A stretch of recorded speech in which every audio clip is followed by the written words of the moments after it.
Ça va du commentaire désobligeant à l'insulte jusqu'à la menace de viol ou de mort. Des petites insultes du style t'es trop moche pour te faire draguer, salope.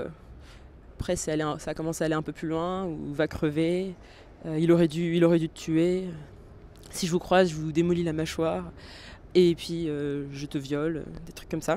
Donc c'est quand même d'une grande violence, à la fois par le contenu mais aussi par la fréquence. Et ces personnes-là se cachent derrière un écran, et ça c'est très lâche. Qu'est-ce que vous attendez de cette plainte ? À titre personnel, moi j'aimerais qu'ils soient jugés, j'aimerais les regarder dans les yeux, pour voir qui sont ces personnes et pour qu'ils se rendent compte que ça marche pas comme ça, qu'on n'insulte pas quelqu'un, que derrière moi je suis une réelle personne avec des sentiments, que leurs mots ils sont très violents. J'espère que si jugement il y a, il enverra un message très fort. Et au-delà du harcèlement sur internet, ce qui est important pour moi aussi, c'est de montrer qu'en fait tous les messages sont profondément sexistes. C'est-à-dire entre les menaces de viol, les gens qui m'insultent parce que soi-disant j'étais habillée d'une certaine manière.